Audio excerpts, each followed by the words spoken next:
Opa, meu povo! Como é que vocês estão? Por aqui tudo graças a Deus na paz de Jesus. Para quem não me conhece, muito prazer, eu sou Nadia Araújo. Por aqui nesse espaço virtual trocamos umas ideias sobre relacionamento amoroso virtual com foco lá no Egitão. Mas, porém, contudo, no entanto, paralelo a isso, falamos de outros temas em outras áreas da vida.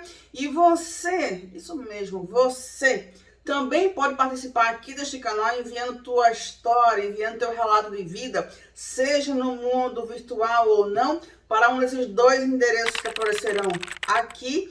Lembrando de botar lá no teu texto que você está ciente que uma vez que o vídeo for ao ar, ele não será retirado, isso é muito importante, certo? E pode ficar tranquilo que ninguém vai saber a sua identidade, que ela é totalmente preservada. Como sempre, lembro aqui a vocês que não fez a tarefinha de casa ainda, vá lá na página principal do canal, se inscreva, ative o sininho das notificações, comente, curta, compartilhe, faça toda aquela zoada que vocês já sabem para que o YouTube coloque para cuspir e envie para vocês as notificações de tudo que ocorre por aqui, beleza? Hoje nós temos o retorno de uma das nossas Marias. Adoro quando elas fazem isso. Marias e Josés que já passaram por aqui, voltem, faça como esta Maria aqui, que ela voltou para dar uma atualização, dizer como é que tá a vida e tal e tal. Essa Maria aqui, ela já voltou com outras duas atualizações, tá? Tivemos o primeiro vídeo dela e depois outros dois, que vai passar por aqui, vai por aqui, eu nunca lembro. Vai passar ou aqui, para que vocês vão lá e peguem a história do comecinho, tá?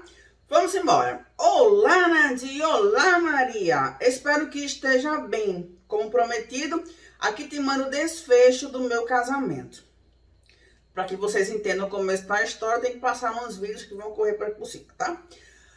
Bom, primeiro eu gostaria de agradecer pelos teus conselhos, porque me ajudaram muito a tomar a minha decisão final.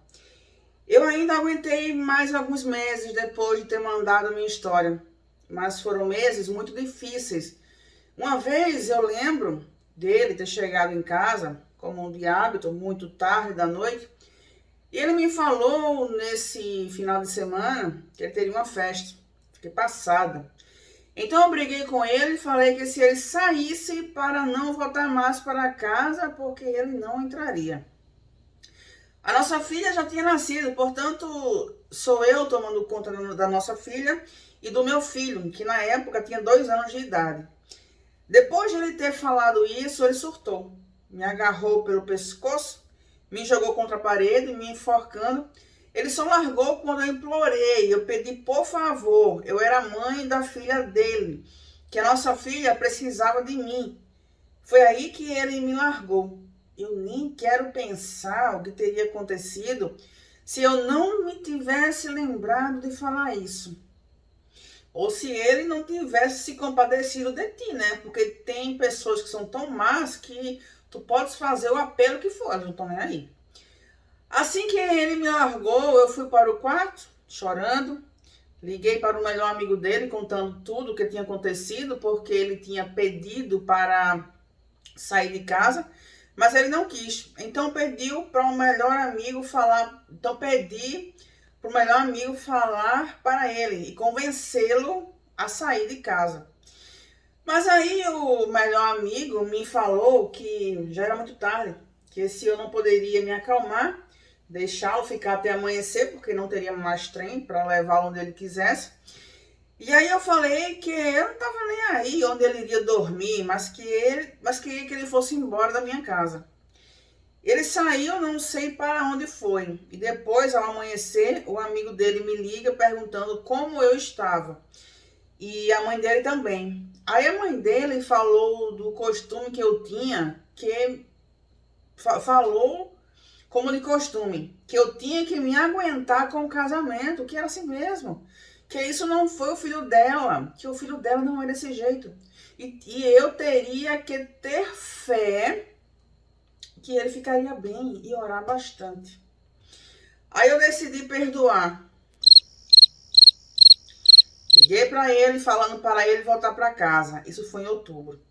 No final de novembro, a minha mãe falece de uma doença que ela tinha desde 2004. Eu me lembro no dia em que ela faleceu. Uma das minhas primas lá do meu país, lembrando, tá? Maria não é brasileira, ligou para mim falando que ela já tinha partido. Entrei em desespero e meu ex-marido não estava em casa. Liguei para ele, ele não atendeu e nem me ligou de volta. Na verdade, ele só viu que eu tinha ligado às 10 da noite e quando eu liguei para ele eram 3 da tarde. Ele me perguntou por que eu tinha ligado para ele, o que estava acontecendo, e eu lhe mandei uma mensagem falando que a minha mãe tinha falecido. Ele não falou nada. Chegou em casa e me encontrou encolhida no sofá, chorando muito. Ele entra dentro da casa, vai se servir, janta, toma banho. Só então é que ele vai me dar os pêsames. E depois que fomos para a cama, ele ainda queria... É isso aí que vocês estão pensando. Comigo. Obviamente eu não queria e nem tinha cabeça para isso. Mas ele insistiu, falando que ele era meu marido. E o nosso pastor tinha falado que eu tinha que satisfazê-lo quando ele quisesse. E ele também me satisfazer quando eu quisesse. Tá, mas a mãe da menina tinha morrido, né? E ela teria cabeça para isso que vocês estão pensando? Óbvio que não, né? Óbvio que não. Enfim, no dia seguinte eu acordei chorando. Na verdade, eu nem queria sair da cama. Mas a nossa filha estava chorando muito. E eu pensei que ele fosse pegar nela para trocar a fralda, dar-lhe banho e tal. Mas ele não fez nada disso. Me falou que ia levantar da cama para... Nada disso. Me falou que era para eu levantar da cama e cuidar das crianças, que ele nem entendia porque eu estava chorando. Claro, normal, né? Por que chorar? A mãe dela morreu, pessoas morrem, não tem que chorar, né não? E ele ainda quis me bater. Na noite anterior, ele queria fazer isso, vocês estão pensando. Na noite seguinte, queria batê-la, porque ela estava chorando porque a mãe tinha morrido. Portanto, eu aproveitei quando ele saiu para... Ele é usuário dos negócios mal-assombrados, tá entendendo, né? Aí ele saiu para usar os mal-assombros dele, aí ela trancou a porta. No momento em que ele gritava comigo, eu estava no celular falando com um tio meu. Esse meu tio até me perguntou o que é que estava acontecendo, porque é que ele estava gritando comigo. E que se ele não me respeitava nem no luto da minha mãe. Eu não deixei ele entrar naquele dia. Ele voltou por volta da meia-noite, já me ligando pelo caminho e falando para abrir a porta, porque ele precisava pegar umas coisas e que ele não iria dormir em casa para eu me tranquilizar. Eu falei para ele me dizer as coisas que ele precisava, que assim eu juntaria todas as coisas e entregaria ele na porta. E aí ele foi me falando as coisas, mas logo eu percebi que era um jogo dele. E como ele viu que eu não ia deixar entrar mesmo, ele empurrou com tanta força juntamente com a porta e eu machuquei um dos dedos do pé, que foi quase arrancado. E aí ele entra na casa destruindo tudo pelo caminho. Arrancando cortina, jogando as minhas coisas no chão, as coisas das crianças. Depois que ele pegou o que precisava, saiu, me deixando ensanguentada. Esperei até amanhecer. Liguei para um amigo, contando tudo o que tinha acontecido, e pedi para esse amigo vir me buscar para me levar a... Ela usou uma expressão aqui, eu acho que isso aqui deve ser delegacia, para prestar queixa. Cheguei na delegacia, falei tudo o que estava acontecendo, e depois a policial tirou uma foto do meu dedo do pé, que quase foi arrancado. Depois de prestar queixa, fui para o hospital, porque realmente não estava conseguindo andar muito bem. E levei 8 pontos. Minha gente, 8 pontos em um dedo. Vocês imaginam o estrago, né? Depois de terem registrado a minha queixa, a policial me perguntou o que é que eu gostaria que fizessem com ele. Se ele queria que eles só registrassem a queixa ou se eu iria querer que eles o punissem. Obviamente, eu escolhi que fosse punido. Foram à minha casa pegar uma foto dele e foram atrás dele. Momentos depois, me ligou falando que eu tinha apanhado. Fui eu apanhado. e que ele estava na cadeia. Respirei aliviada porque eu sabia que ele viria atrás de mim e poderia ser pior do que ele sempre, e poderia ser ainda pior, porque ele sempre me ameaçava, que eu mandava queixa, que ele me espancava e tal, mas que na verdade ele não tinha feito nada. E ele falava o dia que ele mais me espancava, na verdade, ninguém mais iria me reconhecer. Aqui ela fala o país que ela mora, ela mora em um país europeu, tá? Aqui no país tal, quando você tem filhos e briga muito com seu companheiro, eles são obrigados a informar uma organização, que se chama, na tradução livre, Casa Segura. E essa organização interfere para tentar entender onde está o problema, para ver se podem ajudar e recomendam terapias e tal. Na nossa primeira briga, em que chamei a polícia, tínhamos ido lá nessa organização, mas ele insistiu que não precisávamos de ajuda, que a gente iria resolver sozinhos. Eu, é claro, que queria ajuda, mas se ele não queria, não tinha muito o que fazer.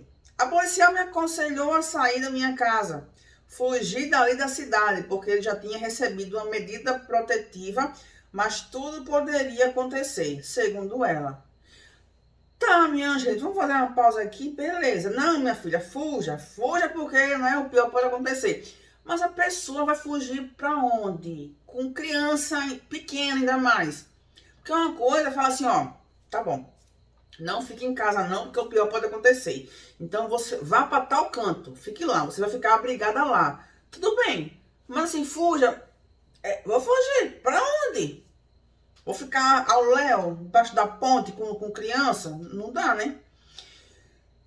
Porque a gente ainda era casado e ele estava inscrito na minha casa. E a medida protetiva era só por uma semana. E poderiam prolongar para mais 3 semanas.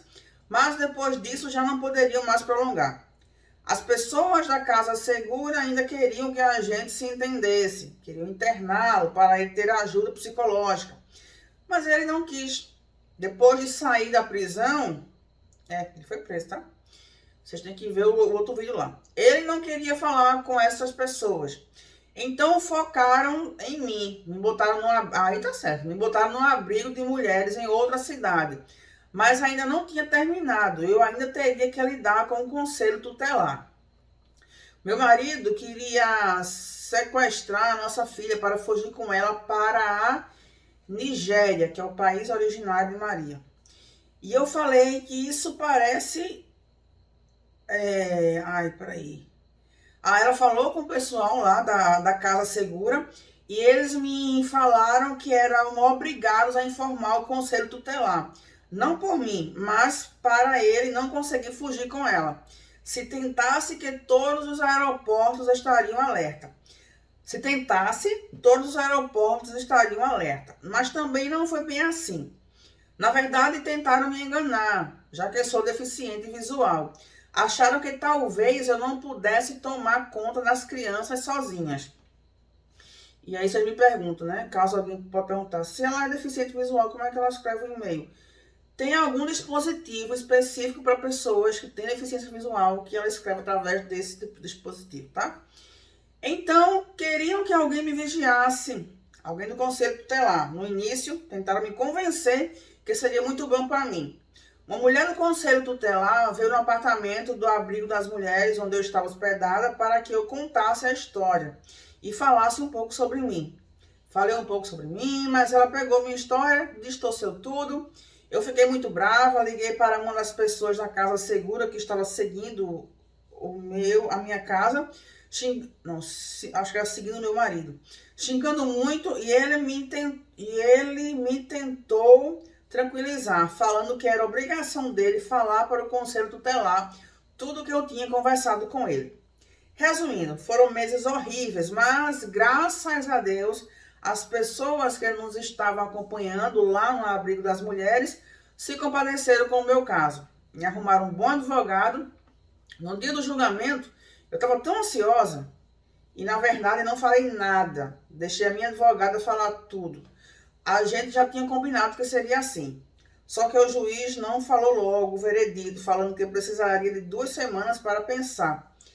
Quando eu recebi a decisão do juiz em casa, eu não queria que ele lesse em voz alta. Queria que alguém lesse primeiro sem me falar nada, para depois eu escutar o que estava lá escrito.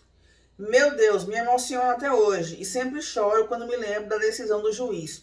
Ele falou que o conselho tutelar não tem provas suficientes para me acusar e que, portanto, eles seriam obrigados a me deixar em paz.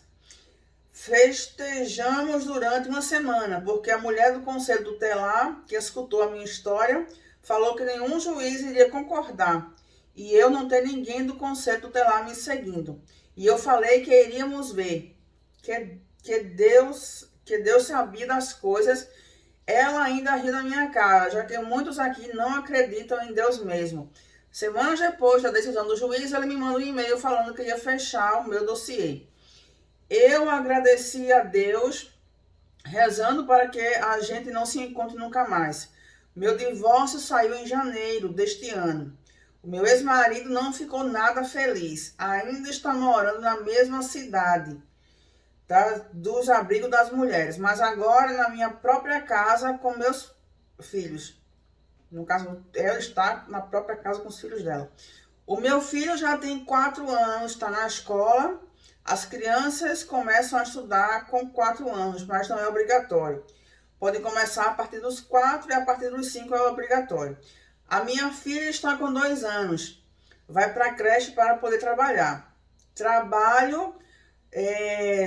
Trabalhos esporádicos. Bom, Nadia, é isso. Eu tenho uma história com um palestino para te mandar.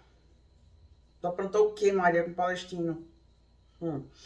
Mas isso foi em 2010. Muito obrigada a ti e aos teus seguidores. E aqui, depois ela bota do pastor dela. O pastor concordou com o divórcio depois de ele ter explicado tudo o que tinha acontecido. E depois de ter mostrado as fotos do meu pé. Porque vocês lembram que tem um vídeo dela que fala que o pastor não concordava com o divórcio. Que ela teria que aguentar o marido, não importando o quê, no matter what. Tinha que aguentar o marido e orar e ter fé que Deus iria mudá-lo. O pastor me disse que ele tem dito para as mulheres permanecerem nos casamentos, mesmo se o casamento estiver ruim. Mas ele me disse que teve que mudar de opinião, porque uma das irmãs da igreja foi empurrada pelo marido do 2º andar. Graças a Deus que não quebrou nada, mas foi aí que o pastor começou a mudar de opinião. Agora, quando o casamento está ruim e ele não pode realmente fazer mais nada, aí ele aconselha que se divorciem se quiserem. Depois que foi anunciado que eu ia me divorciar do meu ex-marido, comecei a receber várias ligações de pastor presidente e da sua esposa, falando que teriam que orar por mim e por meus filhos para a gente não ir para o inferno. E qual foi o pecado que ela cometeu? Nossa, ela está divorciada, é um pecado mortal. Não sei se vocês sabem, mas o divórcio garante um passaporte de vida para o inferno, tá? Para a gente não ir para o inferno, já que eu cometi um pecado muito grave, que é o divórcio. E também a irmã mais nova do meu ex-marido me mandava vários textos bíblicos sobre casamento e como uma mulher tem que ser forte e aguentar firme para evitar o divórcio. Algumas pessoas tive que bloquear, mesmo porque só me chateavam. E a maioria não fala mais comigo porque sou divorciada. Enfim, é isso. Minha gente, eu fico muito feliz por ela, porque ela tomou a decisão correta. Maria tinha dado várias chances para esse marido dela, e o marido dela não mudava. É aquilo que eu digo, eu, Nadia Araújo, não acredito que as pessoas mudam, tá? Pessoa que tem má índole, para mim, tá? Isso aqui sou eu falando, tô dizendo que isso é cientificamente comprovado, não, isso aqui é uma opinião minha. Pessoas de má índole, elas não mudam, não mudam. Se a índole é má, ela vai ser má até a morte, acabou. Não adianta esperar a mudança de quem tem má índole, porque mudança não vem. E tá aqui o caso de Maria para comprovar isso. Ela tentou de várias maneiras dar uma chance para esse homem, tentar refazer o casamento e afins. Ele não mudou, né? E ainda bem que ela acordou para cuspir e se livrou desse homem. Porque o que poderia ter ocorrido se ela continuasse com ele? Não quero nem pensar, né? Os filhos dela poderiam ficar sem mãe. Mas enfim, Que bom que ela se livrou dessa praga aqui e agora tá livre para refazer a vida dela, cuidar dos filhos dela e sem ter alguém do lado que em nada acrescenta. E ao pastor dela, que bom, né? Que ele também acordou para cuspir e ele não tá obrigando que os membros lá da igreja dele fiquem casados, mesmo que o casamento já deu, já tentou de tudo e já deu, né? Que bom que ele abriu os olhos e viu que não dá para obrigar que as pessoas permaneçam casadas por regrinhas religiosas impostas pelos homens, né? Porque infelizmente sim, há esse preconceito quanto à situação civil das pessoas, né? Pessoas divorciadas não são bem vistas na igreja, não são. Digo isso por experiência própria, tá? Quando eu me separei daquela praga egípcia, eu fui alvo de preconceito. Até hoje não sou, pessoal da igreja. Porque na igreja tem essa coisa, que pessoa divorciada, olhe, o passaporte para salvar-vida do inferno já está garantido. Enfim, né? As pessoas precisam abrir as suas mentes. Bom, Maria, brigadaço por tu teres enviado tua história, por tu ter vindo aqui para dar as atualizações. Espero que tu sejas muito feliz. E, meu povo, vamos para os comentários. Quero saber a opinião de vocês. Nos veremos lá e no próximo vídeo. Tchau, tchau.